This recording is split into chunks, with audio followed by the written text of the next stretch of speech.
Are you ready to take your business to the next level? Every day there are countless books and articles that are published offering the key on how to make your business a success. It's easy to feel overwhelmed trying to keep up and run your business. That's why Deb Creer created the Business Power Hour. Keep up on the latest trends, best practices, and techniques for how to make your business a success. Let the Business Power Hour do the heavy work for you. Good morning, good morning. I am Deb Creer, and I am passionate about giving professionals the tools that they need to make themselves and their businesses as successful as possible. And today, I'm so excited because we're going to be talking about kind of two subjects. We're going to be talking about how my guest took an idea, he saw a need, and he has turned it into a fabulous company. And so we're going to talk about kind of how, that came about. We're also going to be talking a little bit about these people who have now become these digital nomads. The folks who are thinking, I don't need a house anymore. I can live wherever I have internet. So please join me in welcoming Jim Phelan to our program today. Welcome, Jim. How are you doing today? I'm doing wonderful, Deb. Thank you so much for having me on. Great. Well, you're actually in your office right now. You're not out in your Airstream, which I That's love. And so, let me tell people a little bit about you, and then we will dive into this. So AirSkirts founder Jim Phelan started his career as a software engineer and CTO. Jim co-founded Stream 57, an online webcasting platform, which was sold to West Corp in 2009. Following that successful exit, Jim headed multiple tech startups and served as VP Architecture at West Intrado Corporation. After selling his home in Brooklyn, New York, and most of his possessions in 2016, Jim began living and traveling full-time in his Airstream travel trailer. AirSkirts was invented to serve a real-world problem that Jim faced: how to avoid freezing pipes and wasted energy while camping in cold weather. After using his invention solely for personal use, he was asked by other campers and friends to share the product commercially, and AirSkirts was born. So again, Jim, welcome. Thank you so much. Great. Well, I always like to ask my guests to tell us a little bit more about how they got to where they are today. So how is it that you discovered that, at least for now, this is your mission in life? So that's a great question, Deb. I think I have a long history doing computer software. That was sort of my bread and butter for a long time, working in startups, being entrepreneurial in what I did. The one thing that always excited me that I never had an opportunity to do was to build a physical product and sell it, something I really believed in and cared about. And it just wasn't, it's not that it wasn't in my skill set, but I didn't know what to build and sell. So, and I wasn't going to build something for nothing, for no reason. AirSkirts started really because I was doing that digital nomad lifestyle that I think we're going to talk about and you alluded to. Where I was working, contract jobs, programming, kind of you can be anywhere to do that. And I would find myself back in Connecticut, where I grew up, visiting family, often over the holidays. And of course, I would bring my travel trailer with me, and it would be cold. Very cold. Yes. And people have this concept that RVs aren't really for cold weather use, and it's just not true. You just need to be prepared. And I know we have a very broad audience here. Maybe some people have been in RVs, others haven't. So I'll just quickly explain that an RV can either be, motorized, something like a bus or a travel trailer or a fifth wheel. All of them are really any structure where air can get underneath. You have a potential problem with freezing pipes and with energy dissipating and flowing out. So I started the business really after I created the product. I think it was a year or two before I commercialized it, because I really just built it for personal use. And that's because I really just didn't like the other solutions out there. So that was kind of how we got started. And I know there's probably more to unpack in your question, but I think that's a good start. Right. It's funny, I come from Colorado and obviously cold was a problem. And I grew up seeing hay bales that people put around their trailers, right? And that's actually really good insulation, but not very pretty. and certainly not portable.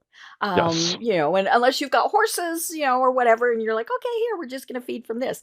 But, I do have a lot of friends who travel with their RVs. I've actually got some family members that have been doing this. They've been living the RV life for almost 5 years. And that is one of their chief complaints, is not only that there is so much heat dissipation, it's also a problem in the summer, but it's just kind of ugly to be looking under there, right? Oh yeah. And so what I love though is that, from a marketing perspective, we are always told, find someone's pain and fix it. I mean, that's truly what you're supposed to be doing, and you did. But it just interests me. So how, when you did it just kind of for yourself, what materials and things did you use? So when I did it for myself, it was very preliminary. The product has gone through a lot of iterations Hmm. since then. I didn't bring it to market until I was confident that it worked really well and Hmm. worked for a variety of Hmm. different trailers, not just for Airstreams, but for all manner of Right. fifth wheels Hmm. and Class A's and all that sort of stuff. In terms of doing it for myself and what helped that mature into a business, I think one of the big things is really that I had the opportunity to do that I think a lot of businesses don't, is to field test the product for like 2 years on my own, Right. Hmm. which was really nice, and Hmm. really refine it and Hmm. start to put in some of the pre-work up front. Hmm. Also having a background in computer software and marketing, I was able to build a lot of this stuff on my own. So Hmm. AirSkirts is actually 100% bootstrapped. We haven't taken any outside capital. We're I starting love to it. do that now. Hmm. Yeah. So I'm not quite sure if I answered your question, but I think, that's a start, hopefully. Yeah. And you, as we said, you took this need and you filled it. And so just put on your marketing hat for a second and tell Sure. us how a kit works so that people can start formulating this in their minds. Yeah, sure. So maybe I'll start with what the alternatives are. Okay. So Instead you of mentioned bales of hay hay, bales. right? Hmm. Yeah, so bales of hay are probably the worst alternative, and there's a couple of reasons for that. The biggest reason is that with a bale of hay, when you're creating a skirt, you're Hmm. you're trying to trap the warm air in or Hmm. the cold air. Our skirts we actually Right. recommend people use in the summer as Hmm. well. You're Hmm. just trying to prevent it from dissipating, so your Right. pipes don't freeze and you don't lose Hmm. all that energy. Hay works great for that, like Hmm. you alluded to, Hmm. because it's just a big Hmm. piece of insulation effectively. Hmm. Problem with that is hay gets warm and wet.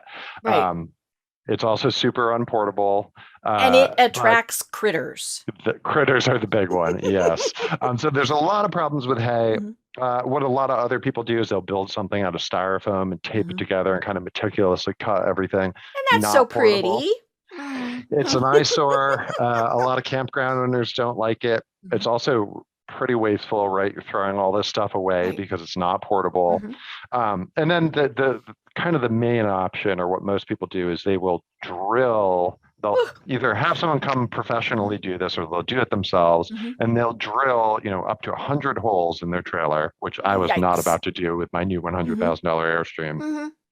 And they'll snap on a thin piece of vinyl that goes around Mhm. the base, and then they'll stake it down or weigh it down. There are a number of problems with this solution as well, but just none of those things were appealing to me. Mhm. So putting on my marketing hat, I created this just kind of as a solution to a pain point that I had, Mhm. never thinking that I really intended to commercialize it.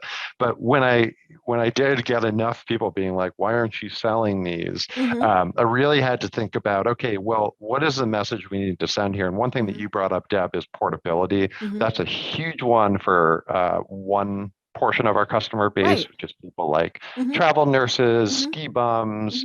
Mhm. We have some people who do hunting trips. Mhm. We have a lot of people who work on oil fields or Mhm. nuclear power plants. They're moving around all the time, so Right. portability is super Mhm. important to them. But for almost everyone, not having to drill holes into your trailer is also Mhm. huge. Right. And then, of Mhm. course, our solution, like hay bales, offers a big barrier of insulation. Mhm. So trapped air is a great natural Right. insulator, and our product is inflatable. Hmm. And probably one thing I should have mentioned earlier is the means by which this product works. So Hmm. it's a series of tubes that go under the trailer. Hmm. They inflate and they just pinch themselves in place. Okay. So you have this. You asked about material. Hmm. It's a tarpaulin PVC. So that's a mesh Hmm. canvas that's coated in PVC. It's Hmm. really, really heavy duty. It's Hmm. very similar to what a Zodiac boat is made out of, or an Okay, inflatable so very kayak. durable. Hmm. Oh yes, yeah, and I've actually had a customer come over. I'm at a local RV park, and there's a lot of these, set up there. Obviously, it's kind of my home RV park, and I've actually gone and taken my pocket knife out and made the customer very nervous. But to demonstrate how sturdy they are, I just sort of stabbed at the tube with my very sharp pocket Hmm. knife, just to show them. But yeah, going back to the marketing hat, it's a lot about, okay, so we have this idea. I've now, originally I prototyped it. I had to build that out into an actual scalable model for Hmm. building these things.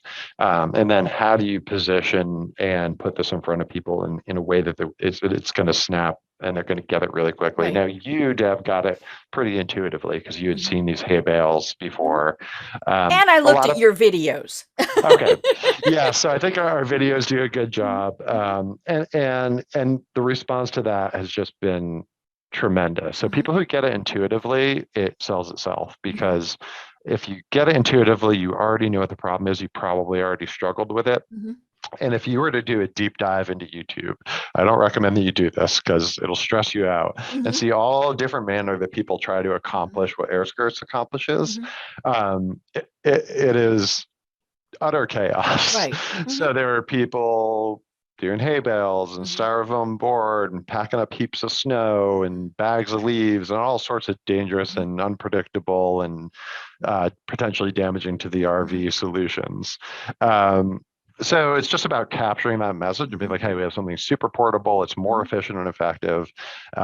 It has resale value, which none of these other products Ah. have, right? Hmm. Because you can't reuse any of these other things. You're damaging Right. your trailer rather Hmm. than improving it. And it's just like, how do we capture that message and get it out to people? And I think we've Hmm. been pretty effective at doing that. I think Hmm. one thing your listeners might be curious about, and one thing that I'm curious about too, because I don't quite know the answer, is how do we reach the people who don't yet know that this is a Hmm. problem, Right. right? That they're going to run into, and that Hmm. has a lot to do with how we fulfill orders Hmm. and pre-stock inventory and all that Hmm. sort of stuff. Right. So marketing hat on, they're going from a concept and a Hmm. prototype to a commercially viable product. There is just it's a real heavy lift, Hmm. but once you get there, it's just so rewarding. Hmm. Especially when people come back and they set their kit up for the first time and they call somebody on my staff or they call me and they Hmm. say, oh my God, I put it on. I woke up, it was warm in the trailer. My feet Hmm. were warm, which is a big thing for a lot of Right. people. Yeah. Apparently, Yeah. that Hmm. never really occurred to me that Hmm. people care about how warm their feet are. But Hmm. my feet were warm, my pipes weren't frozen. Hmm. And as an entrepreneur, that is just the coolest feeling Hmm. because when I was doing computer software, I didn't really often have customers call me and go, wow, you just improved the quality of my life. Like it just wasn't a thing. We were building computer software that was primarily used by pharmaceutical companies, and were we improving anybody's life? Maybe Hmm. downstream at some Hmm. point, probably not. Right. But yeah, you weren't Within getting those the course of a calls. day. Hmm. Yeah, we weren't getting those calls. Right. Yeah. And like I said, I've looked at the videos on your website, and it really is just a series of tubes, and Hmm. people order to custom fit. And the nice thing about RVs, it seems like there's a whole bunch of different sizes, to the people who are just driving, but there's really not. Yeah. And so that's kind of the easy way to do it is, you just order, it's like puzzle pieces. You Yes. figure out what size works, Eh, and you put it in. And it's kind of one of those things where when I looked at it, I went, well, duh. You know?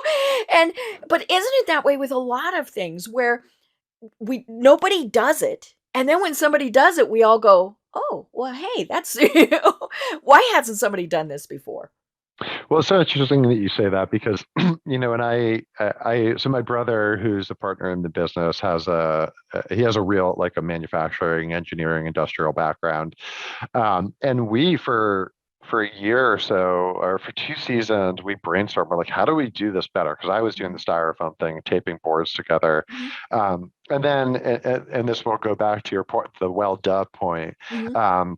I was sitting in my trailer one day. I knew it was going to get cold soon. I did not want to go down to the hardware store and spend a weekend taping together styrofoam Mhm. again. And I sort of jokingly said to myself, oh, wouldn't it be funny if I just put a bunch of balloons under there? Mhm. And then I thought about it for a minute and I was like, oh, that is It so actually obvious. kind of, yeah. Mhm. Yeah. So let me go online, find out who already makes this and buy it.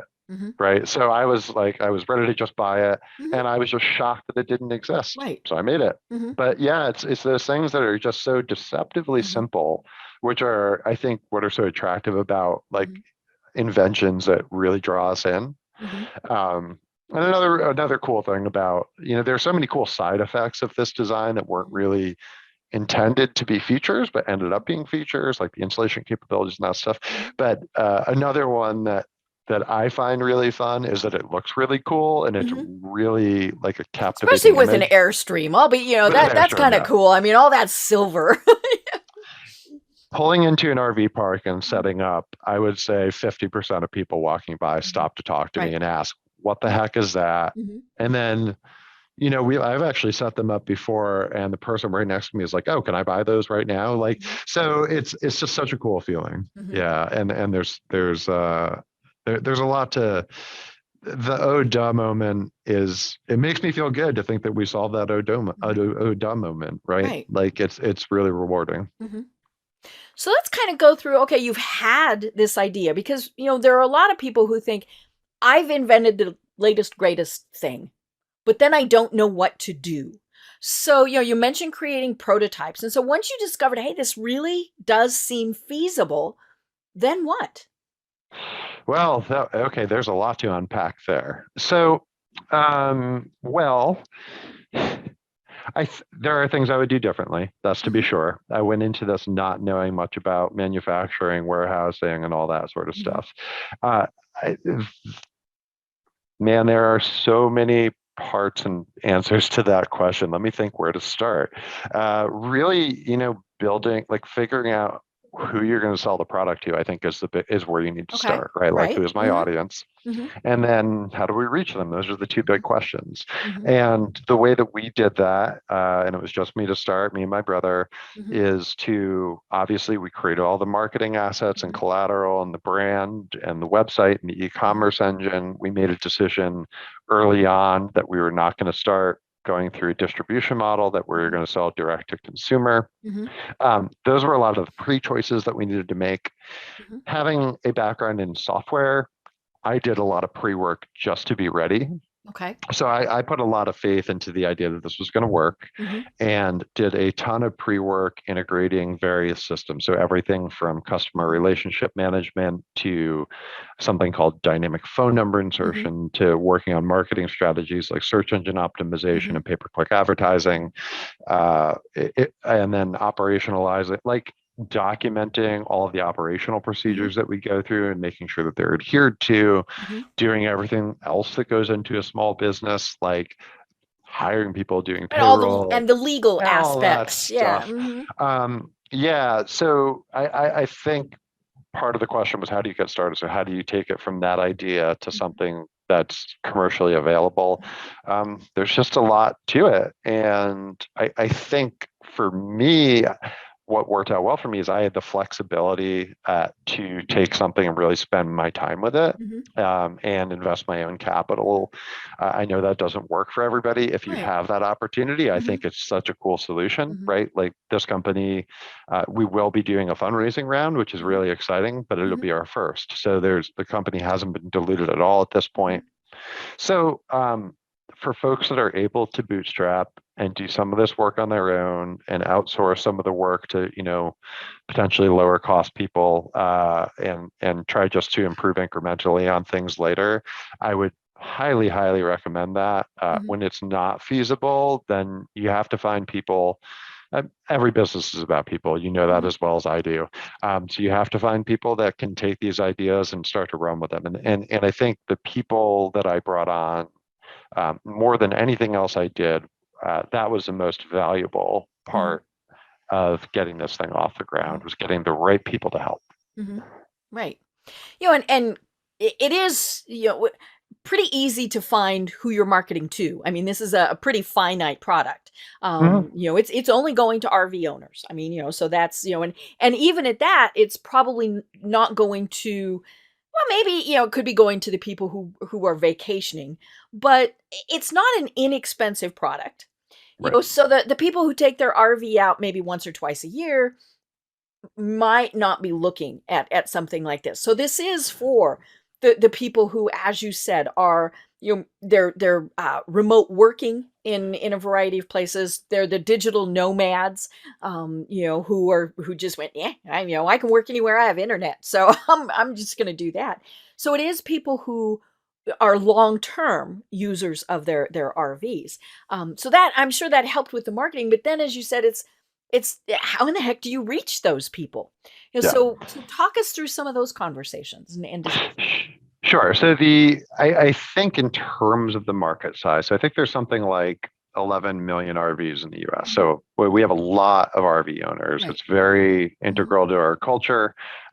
Similar in Canada, not very similar in a lot of the rest of the world. I mean, certainly there are RVs in the rest of the world, but I don't think it's a North American thing. It's very core to our culture. You go out west in the country, you just, being from Colorado, this, there's just RVs everywhere. Oh, I grew up with KOA campgrounds everywhere, right?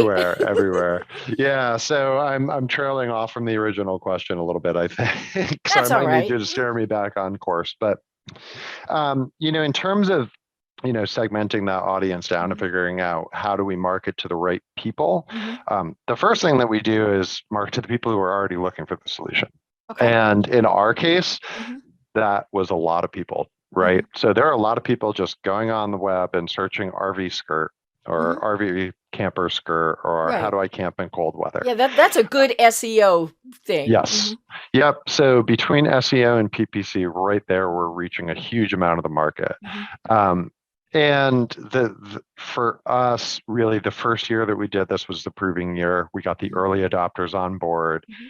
We did quite a bit more business than I expected, considering nobody had ever used the product before. The reason I bring this up is the absolute best way that we can get new customers and have new people learn about our product is through word of mouth. Right. So either word of mouth, we get a tremendous amount of interest from social media. So people sharing their experiences on social media, particularly Facebook groups, which are very popular with the RV community. But I think the thing, so that's how you tap into people that already know they need your product. And the big question for me, and one I don't have a great answer to, is how do I tap into people that don't know they need the product? And you mentioned, Deb, okay, well, we have a lot of these weekend warriors. I think the average RV owner uses their RV 3 or 4 weeks out of the year, right? And I think the answer to that is there is some portion of those people who would like to use it more. Right. Oh, yeah. Yeah.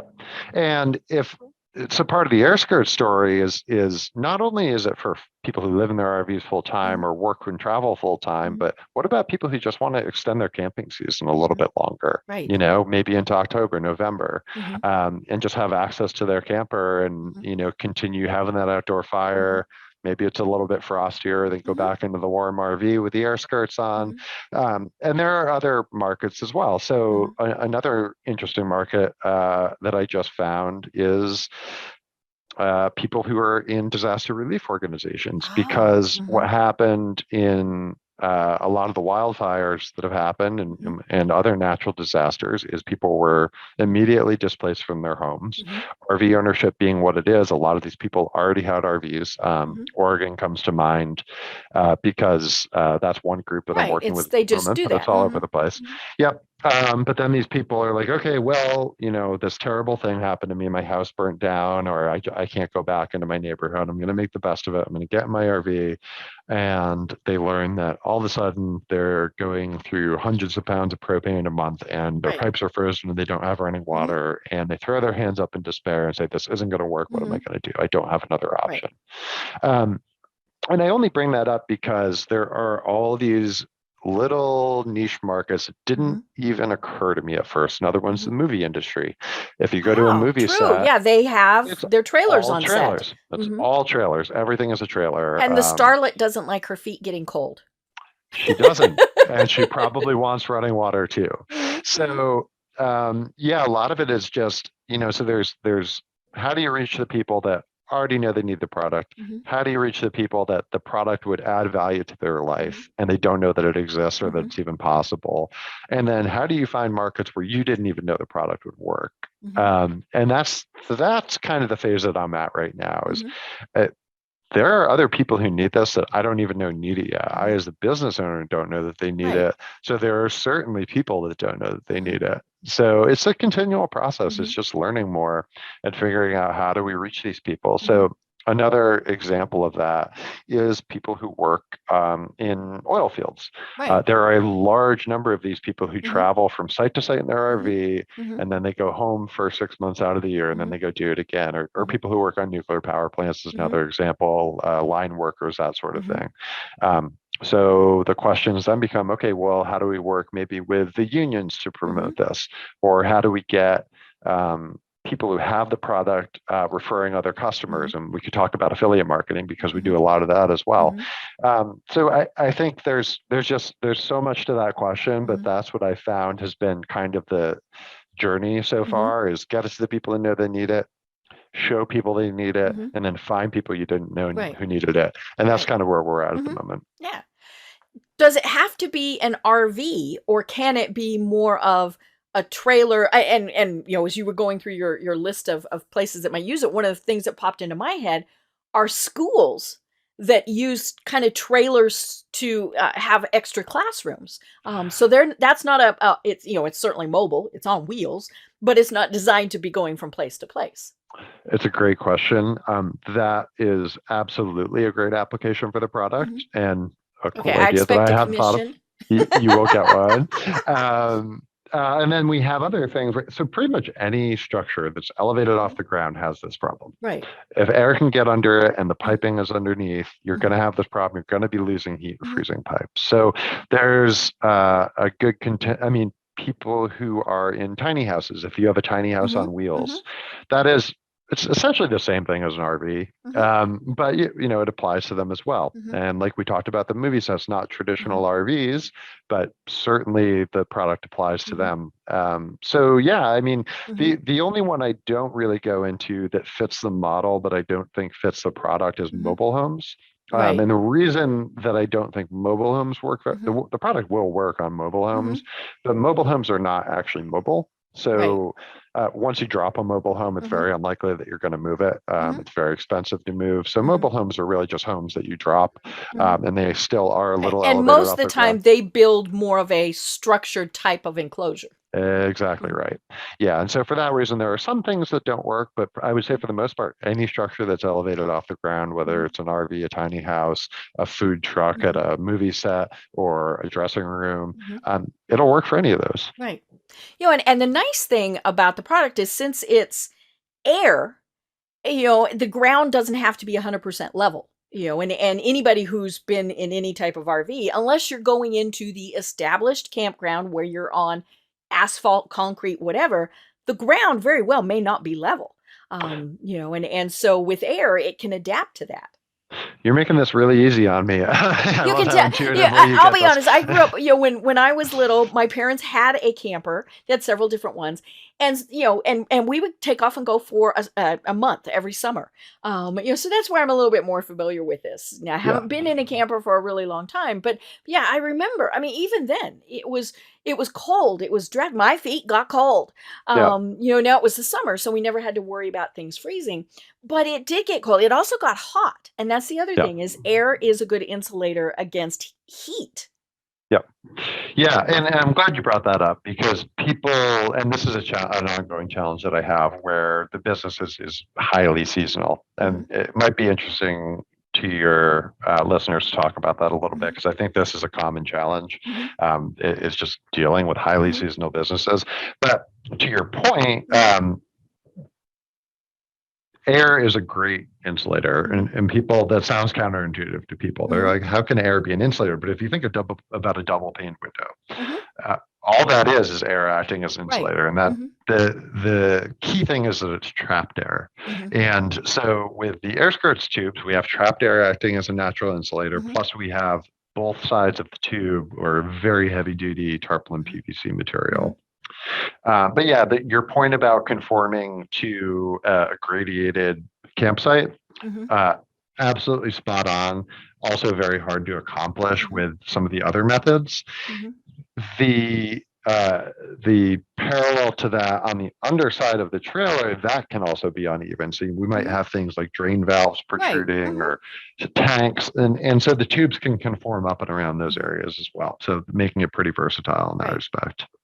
Well, and then the nice thing is, you fold them up, you deflate them, I guess would be the proper term. And you move on to the next uneven area. And as you said, we've seen the ones where people have, I remember plywood. For some reason, that was something that was really popular for a while, was people use plywood.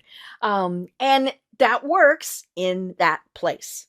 The second you start to put it on some other place, it's no longer going to work, and so then it's just not pretty. And even if it's still working, part of this is you want something that is pretty.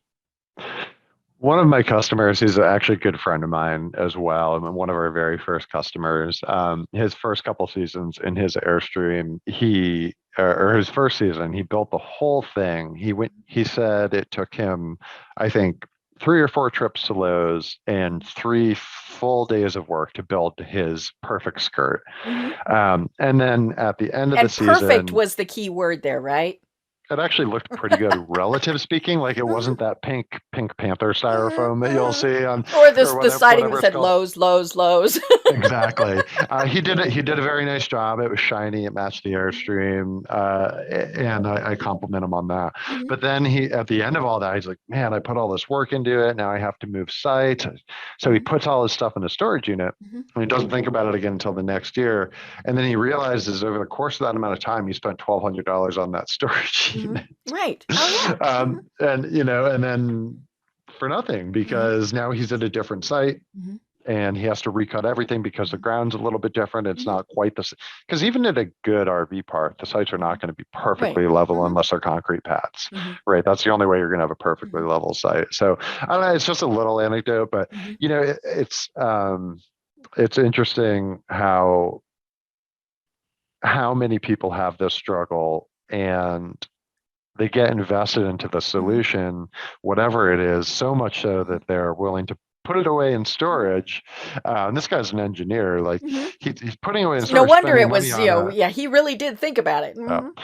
So, but once I showed him, and I actually met him before this was ever a company. So he's known us from the very beginning. He was a beta tester. He really was. Once I showed him, it just clicked, and he's like, "I need that right now, and you need to start selling these." He was one of my first advocates, which was really cool. And what I love is that it's easy. That especially because there's a lot of, as you said, a lot of people who are working, who are driving their RVs around. So that's probably going to be a little bit younger. But this is also a demographic where folks are, shall we say, a little bit more mature. And so, to just be able to plug it in and let it blow up, is pretty easy for most people to do. Yeah, that's a great point. And actually, it leads me to another thought, which is a little bit of a diversion. But speaking of our demographic and it being easy for them, we talked a little bit before about extending camping seasons. As I'm sure you probably know, but I'll say it for everyone who's not as familiar with the RV lifestyle. There are a lot of people who are retirement age using RVs, right? They are done with their careers. Maybe they sell their house or they hang on to it, but they put everything in storage and they get an RV and they see the country, which is a wonderful thing to do.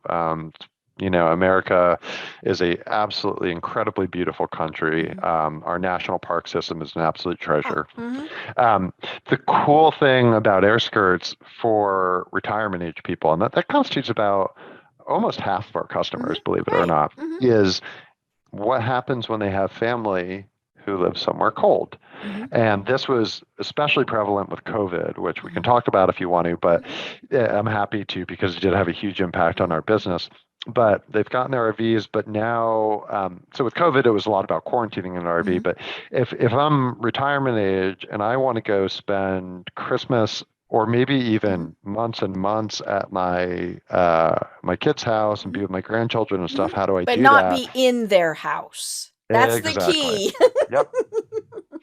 Yep. So there's actually a term for that called mooch docking, and I won't get Ah, into why it's called that, but you're using their so power, their water. yes, I get it. yes, I get yep, it. yeah. But so for retirement age folks, ease of installation. Well, we don't even call it installation; we call it setup. Is Mm-hmm. really important, Mm-hmm. right? And for people who are moving around a lot, it's also really important. Our system sets up in 20 to 30 minutes, Mm-hmm. and it breaks down in the equivalent amount of time. Now, if you were doing styrofoam, turn that 20 or 30 minutes into 2 or 3 days. You can Right. see kind of how Mm-hmm. significant of a Mm-hmm. difference it is. It is a complete barrier to Mm-hmm. entry for people who are only staying Right. for a short And you amount could of time. even do it every day if you Yeah. were traveling like that. Mm-hmm. Yeah, and I tell people that there are a lot of ski resorts that are adding RV sites, Mm. right? Because more and Mm-hmm. more people have RVs. So Mm-hmm. again, for your audience who may not be familiar with the industry, in following COVID, the industry new unit sales have Mm-hmm. gone up like I think 40 or Right. 50% year over Right. year, Mm-hmm. which is a Mm-hmm. tremendous amount of new Mm-hmm. units, tens of thousands of new RVs, right? Or Mm-hmm. maybe more. I'm not Mm-hmm. quite sure what that equals out to. So anyway, yeah, this is applicable to a lot of people, and for whether it's retirement age people or people who are bopping around from ski resort to ski Mm-hmm. resort, that the quickness of it and the Mm-hmm. non-permanence of it are really important Mm-hmm. features. Right. And as you said, I think COVID really did have a huge impact because people wanted out of the cities. Hey, let's just leave the cooties behind. It was an easy way, fairly easy way to quarantine. But I think it comes back to that being mobile thing. And I think so Yep. many people thought, I don't have to be in this house. I want to go see people, especially when, there were tragedies. They Yeah. wanted to be able to go and see them. And it always is amazing to me when I see the prices of RVs. You could buy a house for, Yeah. but the cool thing is you are in essence, especially if you're living in it full time, you are buying your house. It just moves. Yeah. And so I have the other in my other life, we show dogs. Very strange world, I know. But we only do it every once in a while. But we have friends that is what they do full time. Hmm. And so they have the big RVs and they just go from place to place to place. And I keep thinking, this would be something. See, I've given you another market. That It's would one be, we're yeah, thinking about actually. yeah, Yeah. and So we have and a well, and of course the thing is the way it fits, and here I'm going to do your marketing for you. You need to make sure that the dogs can't get anywhere, that it's keeping them because they're going to put their puppies out, they're going to put their dogs out, and then they put another little fence around. It's very cool how they do this. But one of the issues has always been that the dog gets away because it somehow gets under the trailer and then goes out the Yep. other side. Um, And that's it's so great mhm, that you bring that up because that is a new market we're mhm, moving into with new products mhm, actually. But we have customers who mhm, buy the current product mhm. just to prevent their dogs from going under the Right. trailer. Mhm, So it's huge. mhm, I do think it's worth talking about your remarks on COVID a little bit. mhm. There's not as much. I mean, there's still a ton of media attention on COVID, but in light of other current events, there's this kind of Fortunately, mentality it's that kinda dying down. yes, Yeah, but I knock think on the wood. important, yeah, yeah, I think the thing is great. I'm so happy that COVID is dying down. But I think what's really important in the conversation about COVID, how it impacted my business and other people's businesses, is that it has fundamentally changed the way we work. And I think it's done that permanently. So with COVID, as I'm sure you know, a lot of companies went completely remote, and a lot are staying completely remote or giving people that option. It's hard to be competitive in the workplace without offering remote work as an option now.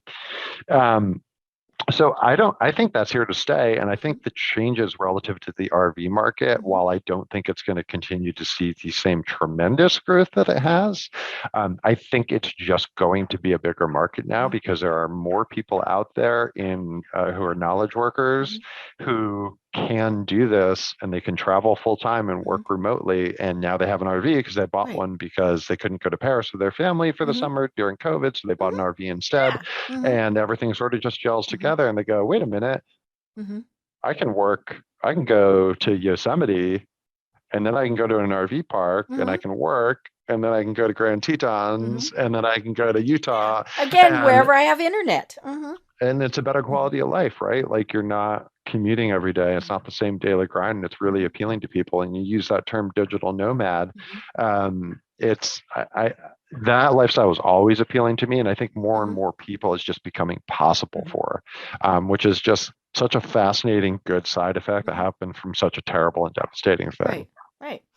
And so many people learned, that if they have kids who are in school, they spent at least 6 months, if not longer, with them at home. Yeah.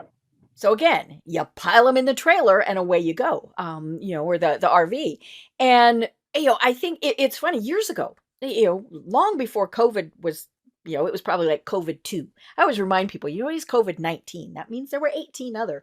But, long ago, I interviewed a gentleman for the program specifically about being a digital nomad. And he had small kids. And he said, this is the greatest thing in the world. We are taking them to places and staying for a long time so that they can truly immerse in whatever it is. Maybe it is a national park. Maybe it's an archaeological site. I mean, all of these things. And he said, I work where I have internet. He said, I have a satellite dish. I can get internet pretty much anywhere. And he said, he said, now he realized at some point, more than likely his kids were going to want to do sports, music, things like that. So, they were going to have to set down roots. But he just, he said it was the greatest thing in the world for them to do this, especially with their small kids. Yeah. It's interesting that you mentioned internet, because that's such a common struggle with RVers. And we don't need to get into this, but I just want to say that Starlink is such a game changer. Right. Oh, yeah. So we have the technology, right? Low orbit satellites to bring internet anywhere in the world. And, talk about bringing internet to somewhere like Ukraine that really needs it. It's just so incredible. It's going to make this lifestyle, it's very close to already doing it possible for anyone, right? Internet anywhere in the world, anywhere where you can see the sky, which is anywhere, where you can get a clear view of a satellite, you're going to be able to get internet. So that's huge. A bit of a deviation from our topic, but just something I think it's super cool and very passionate about. It is. It's funny. I have a friend who, at the start of this year, sold his house, and he and his wife went on this nomad life. And it's funny, I texted him earlier today and I said, oh, guess who I'm going to be talking to? Now their goal is to find a place where they can finally decide where they're going to retire. And so what they're doing is they're spending a month, 2 months in various places so that they can truly check out the areas, whether it's around their kids, whether it's, a place like, say, Tennessee that doesn't have state income tax. I mean, all sorts of things. And, it's a heck of a lot cheaper than a hotel or even an Airbnb, things like that. And, the technology thing was one of the things that he was really investigating, because they both still work. So they needed internet. But he said one of the cool things is, now once you have the internet issue solved, pretty much everything else is solved. He said, because they signed up for YouTube TV, all these other things.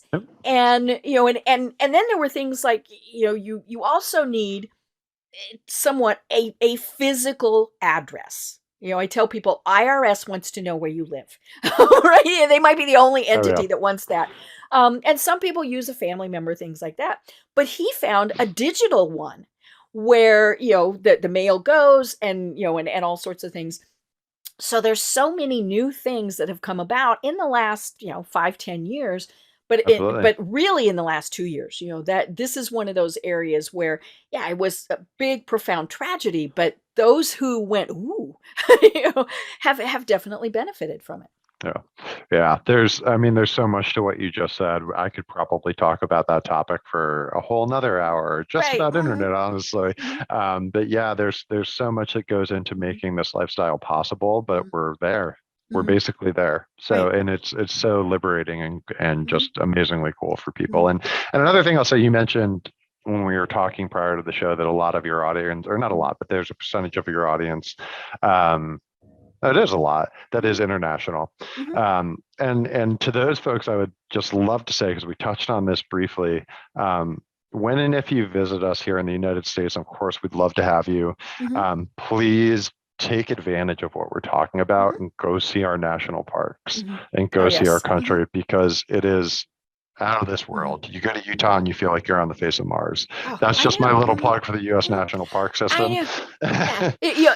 That's one of those that long ago I saw I'm sure I saw it on Facebook. The driving tour where you would hit Yes. every national park, right? And I'm fortunate that my husband really likes doing things like that too. I just grew up doing that. My dad was with the what at that point was known as the Division of Wildlife. So things like that were just always, ingrained in me. But yeah, there's fairly easy ways to be able to drive from, and then I love it because you can match that with temperatures. I saw somebody that posted that too. So Yes. if you want to hit every national park and have an average temperature of, and I thought, now that's pretty cool. Yep, absolutely. Mhm. Chasing 70 Mhm. degrees Right. is Mhm. yeah, for Mhm. sure. Yeah. And it is, obviously there's expenses. You don't stay in RV parks for free. Now if you're in your kid's driveway, they don't have an HOA, you can probably be okay there for a while as you call mooch, what was mooch staying? Mooch stocking. Mooch Mooch stocking, yes. stocking, yes. You can do that, but, it's there are obviously expenses, Mhm. but the benefits are just absolutely phenomenal also to be having this digital or this nomad life. Yeah, absolutely. Yeah, there's so much to say about it, but it's a I thought you were going to say digital renaissance. I don't think that would be too far off. I think we've, you know, Mhm, just in terms of the way we work, and the way we interact with each mhm, other, this has just been such a game changer. right. Well, and let's be honest, I mean, 150 years ago, people were very mobile. They Sure. just packed up and moved. And it's been obviously much more recent where we had to have these big houses with all of our stuff. And that's the one drawback that I because I think this would be fabulous. I just, you can tell I think this is the coolest thing in the world. But I wouldn't have my stuff. And you sold most of your stuff. I mean, that just, it's, you keep the things that mean something to you and put them in storage and everything Yep. else you realize, did I really need that? And it's shocking how little you really did. Mhm. That's what I Mhm. found for Right. sure. Yeah. Right. Yeah. Yeah. My friend that just started doing this in January, one of the things that, and he posted a lot about it on Facebook and it was just, and he still does, it's just fascinating. Like when you go through the cupboards, how many little plastic containers that may or may not have lids that fit or just random lids. How many of those do you have and how many do you need? Yeah. Right? And I've got like 5 frying pans. Do I really need 5 frying pans, right? hmm I've Mhm, got one. mhm. Yeah, yeah, Yep. or you have an electric skillet, which is gonna do Yep. all of it. Mhm. hmm Yeah, Yeah. Right. Right. yeah, and the cool thing is, obviously, with other tech, like, our computers have gotten smaller, our monitors have gotten smaller, much more portable type of things, and so it does make this life just much easier. Yeah. Then for AirSkirts, what a lot of that turns into is how do we enable that, Right. right? Mm-hmm. How do we enable that lifestyle? Because Mm-hmm. that's really what the product is Mm-hmm. for, Mm-hmm. is to enable people to be in their RVs Mm-hmm. in varied climates, whether it's Right. extreme cold or extreme Mm-hmm. hot. So below Mm-hmm. 32 degrees or above 90, Mm-hmm. this product is I think, a game changer. And the fact that we're doing it and Mm-hmm. people are doing it and we're Mm-hmm. making it happen is Mm-hmm. just so gratifying as a business owner, and Right. as a human being. Mm-hmm. That yeah, it's just a wonderful Mm-hmm. feeling. I love it. And it is, I think it's a market that is clearly going to continue to grow. Especially as us little baby boomers are, and I know you're not anywhere near that. But as my generation starts going, okay, we're retiring early. Now what? We're it's we don't want to be in the big house with all of the maintenance and the all of that. But we also don't want to be in a community. And so, RV life really is something that I think is going to grow more and more. Yeah, absolutely. Yeah, that's interesting. I think that will bring about a continued boom in sales for sure. Right. Yeah. So tell us about some, have there been kind of hitches along the way and issues Sure. that you've had to deal with? Sure. Yeah. I mean, probably a lot of the ones are the same ones that any business deals Hmm. with. As I'm sure you know, Deb, hiring right now is very difficult. Hmm. Getting qualified people is very Right. difficult. They talk about the great Hmm. resignation and all this Hmm. sort of stuff. So there's And you always do have that a aspect, product that has to be put together and made. which is totally new for me. Hmm. And it coming from zero manufacturing distribution background and only from software, I messed a few things up. I hired the right people, Hmm. but I hired overqualified people in a lot of Ah. cases, which is Hmm. great because they've done so much other stuff that Hmm. it's worked Hmm. out. But yeah, I mean, there are so many things that are Hmm. different in this kind of business Hmm. than there are in my background, that there were Hmm. a lot of hurdles. So Hmm.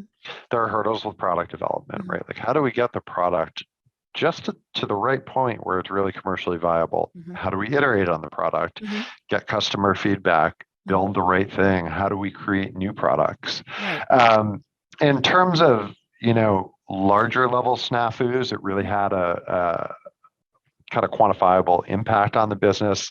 Supply chain issues, Hmm. particularly in COVID, Right. were, Hmm. like for every other Hmm. business, had an impact on us. And unfortunately, there's not much you can do to control that. You Hmm. just kind of have to hope it changes, which Hmm. it has been. It's been changing very much for the better. Hmm. Um, and I'm trying to think of what other significant challenges we had. I would guess Nothing. just trying to figure out inventory would be one of the hardest things, Inventory is a nightmare. because, Yeah. now granted, it's, based on what I'm seeing on your website, it's, like we said, it's a series of different size tubes, but figuring out how many you need of each without having a whole boatload of a certain size just sitting in the warehouse, Yeah. and then all of a sudden you need a whole bunch of another size. It's not like you just take your little handy dandy pocket knife, like you said, and make them shorter. Yeah. Inventory, especially with a brand new product, how do you figure that? I mean, it's a guess. I mean, I think it's interesting that you honed in on probably our biggest problem, that I neglected to bring up. So I have tried every inventory management software out there. I'm not satisfied with any of Mhm. them. So I'm actually, as we go into our off-peak Mhm. season, building from scratch our own inventory management Ah. software. And part of Mhm. what it will do is do the predictive analytics that we Mhm. need to Mhm. know what we need to make and when we Right. need to start making it, Mhm. because that's a huge challenge. Mhm. So I just had to get another warehouse. So we have Mm. 3 warehouses now Wow. just to handle all the inventory we Mhm. have. And it's not a bad thing to have that much Mhm. inventory, but like you said, it's about having the right inventory, Mhm. right? So, Right. Well, and there's yeah. costs associated with that. There's Mhm. obviously storage space and all of those things, and but it's also, this is one of those products, I'm guessing, that when somebody goes to the website, calls you, does whatever, and places an order, they don't want to be told it's on back order. Unless it's Yeah. maybe just a couple of days, because Yeah. sometimes, like you said, you have people who come up and say, "We want this now." That is actually our biggest challenge. And so that's one of the challenges I think that's just built into bootstrapping a business, right? So without putting millions of dollars of capital in pre-manufacturing, Right. a lot of what we had to do was the first year it was make to order. The second year it was make ahead of time, but still have a lead time. And that's why we decided that in 2022 we have to raise capital because we need to put, I think probably our biggest challenge in 21, which was a amazing year. We did almost 3 times my projection. Wow. Nevertheless, I think we could have done another 30% more business if we had been able to ship and fulfill faster. And a lot of that just has to do with how do we get the dollars to do the stuff ahead of time and way ahead of time, so that we're also cutting down on things like getting raw materials shipped. Like, how do you get them shipped to you? What's the slowest, cheapest way? Right. Yeah, so that's you really honed in on a couple of key issues that I didn't think to bring up, but if I went back and said last year, do I wish I had taken on investment then? No, I don't think so. But the time is right for it now because inventory and everything that goes into a seasonal business, you need to have that. You need to find a way to, what's the word I want, sort of distribute some of that operational cost, and managing that stuff is difficult. So building tools for that now to make it better. Right. And I can imagine that, now that you have a proven product, it is easier to get investors. It's okay to convince your brother, but when you're, but when you're trying to convince someone else, because, whether they're investing $100 or, lots and lots of money, they want to know that it's not just going down a rat hole. Sure. They want to see a return. And, and so, you're in your third year. What's 5 years from now? You're going to have multiple facilities throughout the United States. What are you going to? What do you see as your long range plan? Put on that hat to your investors. What's next? Yeah. So new products is I think the biggest thing, right? So we're going to expand beyond what we offer right now. So we have some really cool stuff in the works. We haven't finished the patent application, so we're not ready to disclose, but they already have really, really cool stuff. But I think within 5 years, I've been building this business to exit at some point. So I think there's probably a natural progression where this gets acquired by either, some sort of distributor or aftermarket parts manufacturer, RV manufacturer, or something like that. But it'll still be a business, of course. And I think what it'll be servicing is a broader range of people through a variety of products that have to do not only with RV climate control, they will have to do with RV climate control. But like we talked about pets, that's a huge one. And there's so many things that we can offer that I think broadening the scope of what we offer and then broadening the reach. And so Canada's a big market. We sell to Canada right now, but we don't have locations in Canada. Let's be honest, shipping has been questionable. I would use the term nightmare, but we can say questionable. So, in 5 years, yes, I think the operation will be probably 10 times bigger, right? At the rate we're growing, could even be bigger than that. But, hopefully we'll just have a broader set of products and the same incredibly happy customer base that we have now, which is extremely rewarding. And, we'll see what's next. I love it. I love it. Well, we do only have a couple minutes left, and this is great. I hope we have you on again when you're at that next stage so that we can talk about that. I think that would be great fun to be able to catch up and tell us more about what's come next. Hopefully it's not 5 years from now. Hopefully it's, a couple of years at the very most. Sure. But until then, how do people connect with you and how do they find out more about your product? I'd love it if your listeners would visit our website at AirSkirts.com. You can reach us at, it's an easy one to remember. I like dorky little things like this. So if you call 833-4-SKIRTS, which is 833-475-4787.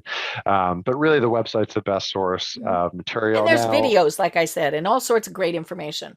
Yep, absolutely. And so for folks that are interested in the product, that's a great place to start. We also, for people that are interested in investing, we have a profile on Fundable. People are welcome to get in touch with me directly if they have an interest in that, Jim@AirSkirts.com. And then, of course, we're on social media and all over the internet. So there's all manner of ways to kind of look and see what we have. Great. I love it. I love it. Well, it looked like I interrupted a train of thought. Was there something Nope. that you wanted to add? Okay. Nope, we are good. I love it. I love it. Well, this really has been fascinating. Because the marketer in me that as we said at the very start, where it was you saw a need and you filled it. And you took your time. I mean, I think that's the other issue that a lot of business people have is they try and speed up that process for many reasons, and you're doing it in a very well thought out, very planned way. Yeah. Yeah. Yeah, we're trying to be as deliberate as Hmm. possible, and then move into more rapidly scaling in the coming years here, Hmm. for sure. Right. Well, because you've worked through a lot of those kinks, even as you expand products, Hmm. you know what to expect. Yeah, absolutely. Cool. Hmm. Well, do you have any final thoughts for everyone? Well, I just think, we talked about a lot of different things. Deb, I appreciate how easily and intuitively you grasp the concept. I would love for anybody who this is not obvious to, who maybe hasn't been in RVs, to check. We have a 2-minute video on our website called AirSkirts Explained, and it does a pretty good job, as you mentioned, of demonstrating the product. And for the entrepreneurs in the crowd, I would say just keep at it. It's worth it. It's really worth it, and particularly if you're doing something that improves people's lives, I think you're going to get so much value and just hope and joy out of doing that. That's probably the most important thing in life, right? Is doing something we're passionate about. So more so than making money or anything else that I could talk about that is relevant to other entrepreneurs, I would say, if you find an opportunity to do something you love and that will help people, it's just the most fulfilling, rewarding feeling that I've known, and it's cooler than computer software in a lot of ways. Cool. I love it. I love it. And what a great thought to leave on. So I am Deb Creer. I've been talking with Jim Phelan of AirSkirts. And until next time, everyone have a great day. Tune in for our next program for even more trends, best practices, and techniques for how to make your business a success. The Business Power Hour, hosted by Deb Creer, is proud to be part of the C-Suite Network.